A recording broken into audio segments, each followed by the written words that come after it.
Welcome to ILTV's Israel Daily. I'm Najagra Veilazi, and coming up in today's newscast. The head of the Mossad says Israel has thwarted dozens of Iranian terror attacks worldwide as he cautions against a nuclear deal.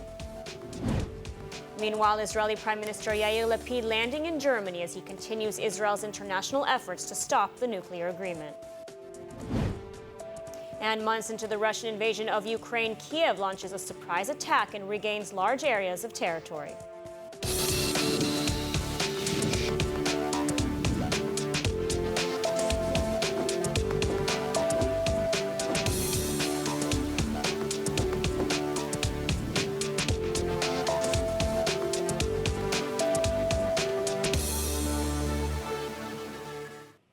Opposition news site Iran International has named several senior Iranian officials it claims are responsible for carrying out numerous cyber attacks over the past year, including the most recent attack against Albania. Aaron Porras with the report. Iran International, the Saudi-backed Iranian opposition news outlet, has named the Iranian Revolutionary Guards Corps chief, cyber commander, and other senior Iranian officials that it claims are responsible for carrying out a string of global cyber attacks just this past year. According to the site, the IRGC's top cyber commander is Hamid Reza Lashkarian, a 61-year-old assistant professor at Imam Hossein University in Tehran. Lashkarian has been named before, though, in a Sky News report from earlier this year, which named him as the head of the intelligence group 13, a clandestine subgroup within the IRGC's cyber unit. The Iran International report stated that Lashkarian was responsible for attacking Western ships and conducting cyber attacks on infrastructure facilities such as gasoline pumps around the world. Other Iranian officials named in the report, meantime, include brothers Mohammed Barer Shirinkar and Mohammed Hossein Shirinkar, as well as the son-in-law of one of the brothers, Mehdi Hashemi Tagraljardi, who was said to be a CEO of a company that allegedly carries out cyber attacks. The Iran International report comes just after Albania blamed the Iranian government on Saturday for a second cyber attack against the country, this time against computer systems used by Albanian state police. Albanian Prime Minister Edi Rama tweeting that the attack was the work of the same aggressors that carried out an attack against his country in July. And this latest incident comes after Albania severed diplomatic relations with Iran just last week over the July cyber attack, which took numerous government services offline, ordering all Iranian diplomats to leave the country. Meanwhile, on Friday, the United States imposing sanctions on Iran's Ministry of Intelligence and its minister, accusing them of being tied to the cyber attack against Albania in July and engaging in other cyber activities against the United States and its allies.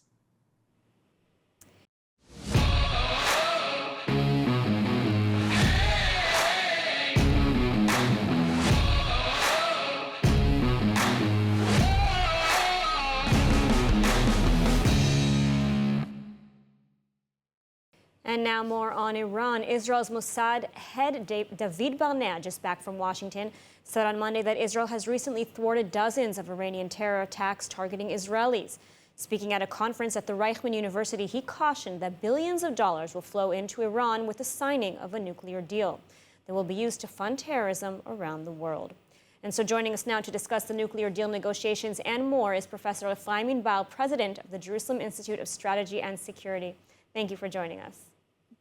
So Prime Minister Yair Lapid said this week that Israel's efforts to sway the United States against a nuclear deal have been successful. So what is the status of the nuclear talks right now, and are Israel's efforts finally paying off? I'm not sure that the statement by the Prime Minister is correct. The Americans are, in my view, quite desperate to reach a deal with Iran on the nuclear issue in order to remove this item from their foreign policy agenda. And if the Iranians will display some flexibility, I'm pretty sure that the Americans will come back to the negotiating table and try to make a deal. All right, well, I mean, just today, Iran has said that it's willing to comply with the IAEA investigation into its nuclear facilities, but at the same time has announced a new advanced long-range suicide drone designed to hit the Israeli cities of Tel Aviv and Haifa. It seems as though it's always one step forward, two steps back. I mean, what does Iran hope to achieve with this strategy? Well, I think that the Iranians are exploiting very well the JCPOA agreement. According to the 2015 agreement, they were allowed to continue to develop missiles and, of course, other types of aircraft. And the statement they made is not in contradiction with the type of agreement that the Americans are trying to reach. So now looking into Iran's cyber activity, I mean, it's making headlines in recent weeks. Again, what does Iran have to gain by targeting countries like Albania? I mean, it's just pushing itself further into like isolation on the global arena. I mean, why pursue such a strategy? I think that the Iranians understand that the use of force or the use of cyber means is useful, and they try to intimidate Albania, a small country, and they objected to the fact that Albania hosted a conference of the Iranian opposition. This is how they are expressing their displeasure with behavior of countries that are not friendly to them. And what about the head of the Mossad statements about the influx of billions of dollars that will be funneled towards global terrorism? I mean, clearly the United States and other Western powers can't be oblivious to these repercussions. They are oblivious. They know that much money will come into the Iranian coffers after the sanctions will be removed, but they want the Iranian oil to be on the international market in order to diffuse to some extent the energy crisis and also to move on from the Iranian issue. The Americans, as well as the Europeans, in contrast to Israel, don't feel threatened by Iran. And this is why they are behaving in such a irresponsible way. And so where do we stand now? I mean, how much longer can the nuclear talks continue until the world will say enough is enough? And, you know, what will happen then? A military option, perhaps? Well, I think that the world is very patient, extremely patient, too patient with the Iranians, and this type of negotiation may go on for years until the Iranians will get the bomb. And then the world will say, okay, it's a fait accompli, there is nothing more to talk about. And they'll say, okay, we live with Iranian nuclear bomb just as we live with a North Korean nuclear bomb. This is what the Iranians hope to achieve. Now, the Israeli fears that the Iranians will actually use the nuclear bomb. I mean, do you think this is the reality, or do the Iranians mostly just want a nuclear deterrent? I think that the Iranian program has several goals. One is, of course, to deter an American invasion. We shouldn't forget that both Iran's neighbors were invaded by the United States, Iraq and Afghanistan. So they believe that the bomb has some nuclear deterrent value. At the same time, they understand that the nuclear bomb will give them much more influence in the region. And we shouldn't forget that they want to attain hegemony in the Middle East and have strategic dreams about influence much beyond this region. All right, Professor Limbal, thank you for joining us today. You are welcome. And moving on, Israeli Prime Minister Yair Lapid in Germany for high-level meetings with German officials. Once again, topping the agenda is the nuclear agreement with Iran. Joining us now with more on this trip and Israel-Germany relations is Professor Shlomo Spiel, director of the Europa Institute at Bar-Ilan University. Thank you for joining us. Thank you. So first of all, we're seeing really warming ties between Israel and Germany in recent weeks. I mean, first, President Herzog visiting the country, and now Prime Minister Lapid. What can you tell us about these visits? These visits just illustrate how close the relations between Israel and Germany are at this point of time. It's a coincidence that these two visits take part 1 week after the other. The event relating to the massacre of the Olympic Games in 1972 was, of course, determined since a long time ago. But you see how close the relationship between Germany and Israel is, and there's a whole range of issues that the two leaders would like to discuss. So what does Prime Minister Lapid hope to gain from this visit? The most important thing is to try to convince the Germans to stick to the European position regarding a possible nuclear treaty with Iran. It seems that the negotiations with Iran continue behind the scenes. I don't think that in Jerusalem we have a full view, an overview of what is really going on. And there's great fear in the Israeli government that European governments, together with the Biden administration, could surprise us one morning with a fait accompli, with a treaty that is signed by the Iranians. So that would be the first item on the agenda. The second are the grave concerns of the Germans regarding energy shortage in Germany and in Europe generally because of the lack of gas, because the Russians stopped delivering gas to Germany. The winter is just around the corner. It's going to be very cold in Germany, and the government fears it's not going to have enough energy to produce electricity and to heat homes. Israel is a gas manufacturer, is a gas producer, an exporter to some extent. And so Iran, Russia, and energy would be high on top of the agenda. Mm-hmm. Now, expanding on Iran, I mean, Germany, along with other European countries, and you mentioned the United States, are at the forefront of the negotiations with Iran. They also remain firmly convinced that a nuclear deal is the best option, remarks that Chancellor Scholz echoed today. I mean, what can you tell us about Germany's position? How much sway does Israel have? Regarding the treaty with Iran, the devil is in the details. We don't know how exactly the treaty is going to look like. I don't think anybody can say at this moment.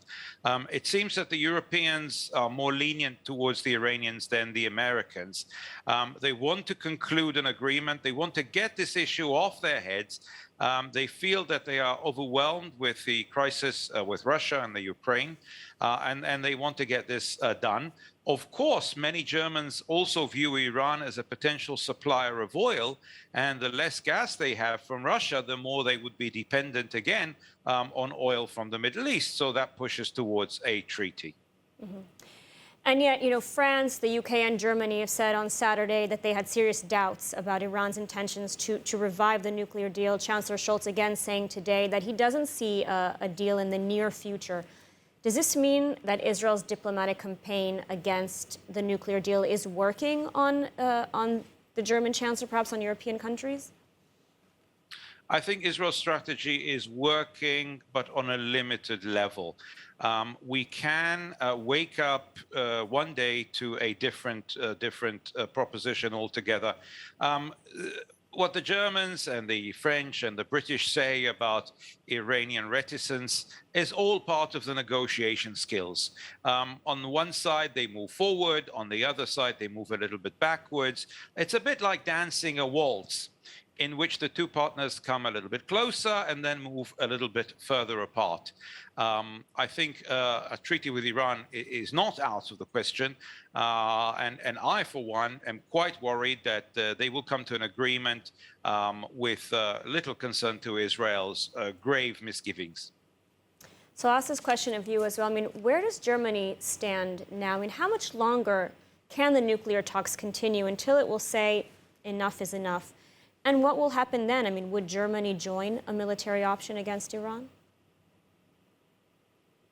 No, Europe would not join a military option against Iran under any circumstances that I can see, short of an Iranian attack against Europe. That would be out of the question. But they can look aside if Israel undertakes more active measures to stop the Iranian nuclear threat. The negotiations can go on indefinitely. They have been going on for a very long time already. There is no deadline, and if there are deadlines, they can easily be extended.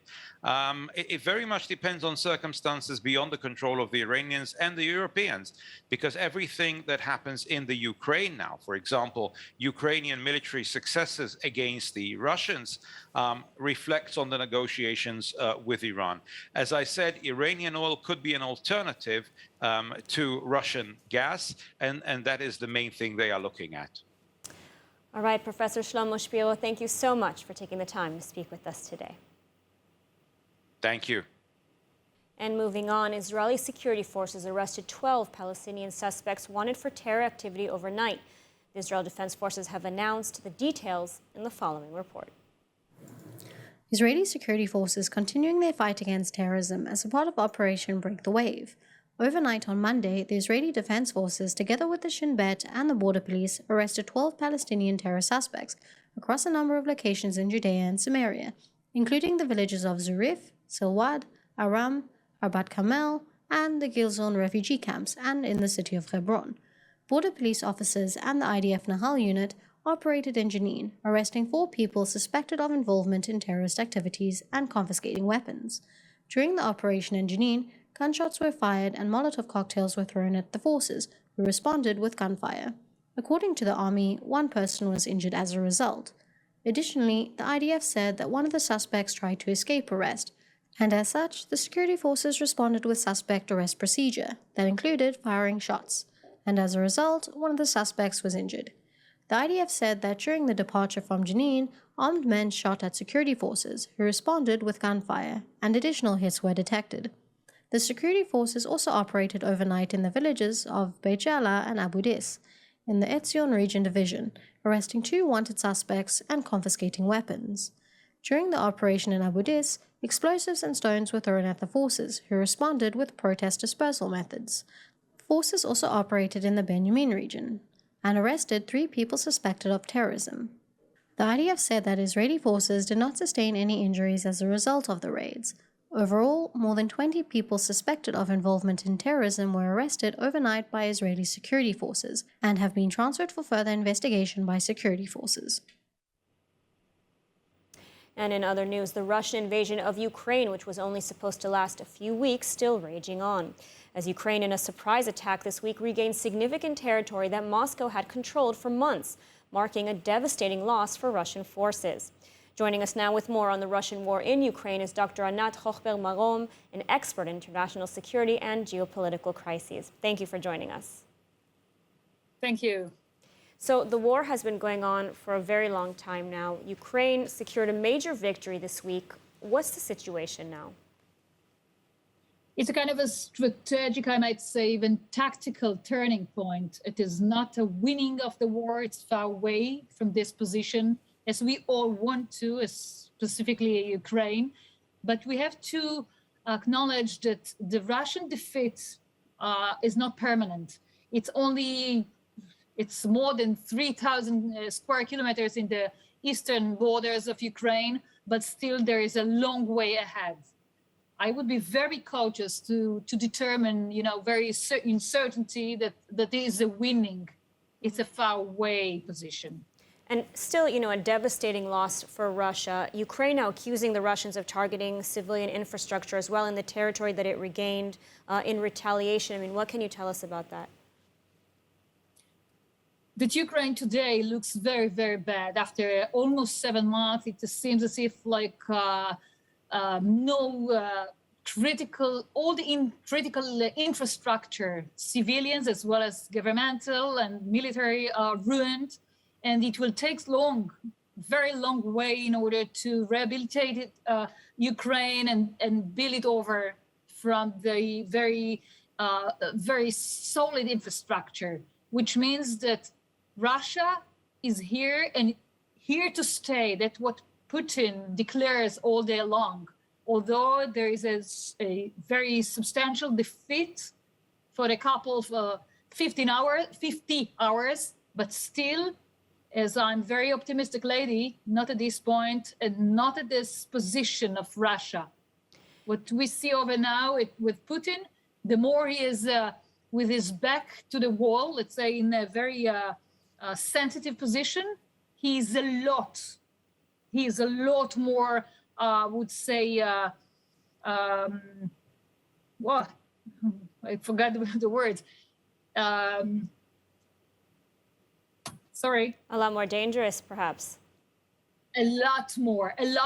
Even I would say a kind of, I would not even put aside the critical, all the weapons that he has. He might even use it, although we cannot believe that he will do it, but he may even have the option to send away very tactical, very brand new weapons against Ukraine.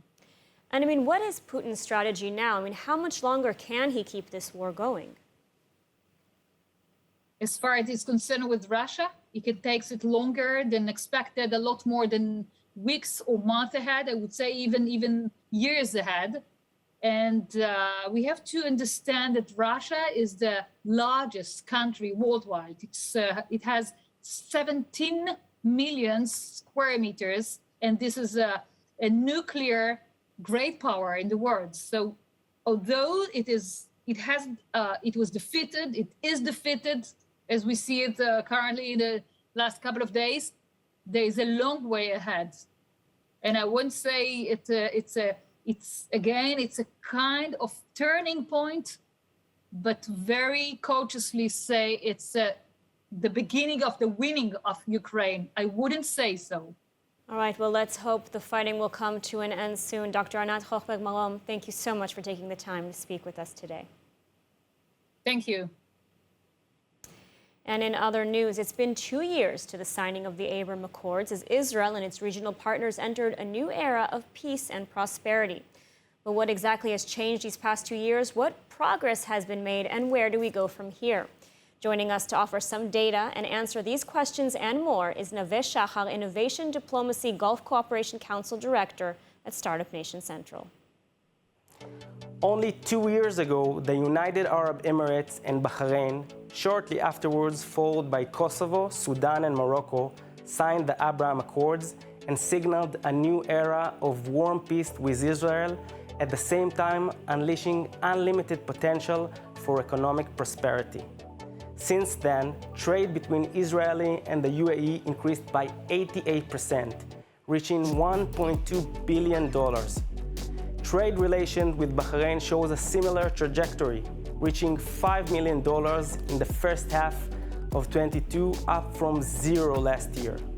The Accords also had a positive impact on Israel's relations with its next-door neighbors, Egypt and Jordan, with bilateral trade with the two countries climbing by nearly 50%. Innovation and technology have been the central of this burst of economic activity, and we believe will continue to be at the core of the relations. Startup Nation Central has been pioneering innovation-based ties with several of these countries, establishing the first business forum with the United Arab Emirates and organizing the first business conference featuring Israeli tech companies held in Morocco. The Abraham Accords allowed Israel to explore collaboration around urgent climate needs, and SNC is now creating a regional network of leading organizations from across the Middle East and North Africa to introduce advanced climate technologies to large-scale projects.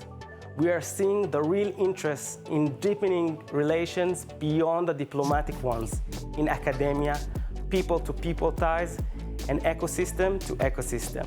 SNC believes that the relationship developed over the last 2 years enable us to harness Israeli unique tech and innovation capabilities to bring greater prosperity, security, and sustainability to the region. And now let's take a look at the weather forecast. The forecast calling for clear skies this evening, along with lows averaging 21 degrees Celsius or 69 Fahrenheit. And tomorrow, partly cloudy skies expected around the country, with top temperatures reaching a cooler 33 degrees Celsius or 92 Fahrenheit. That's all for today's news. For more updates from Israel on all your devices, check out our website, ILTV.tv, and subscribe to our newsletter as well as our streaming platform, ILTV+. I'm Ladar Gravey-Lazi. Be well, and thank you so much for watching.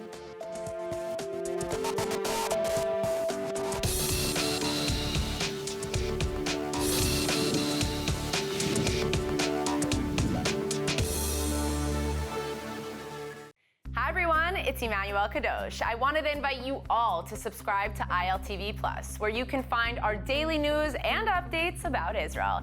And not only that, but live feeds, entertainment, our kosher food show, and so much more. Needless to say, your subscription to ILTV+ helps us grow and create more content while also supporting the state of Israel. Our app is available on all platforms and devices, so I'll see you guys there.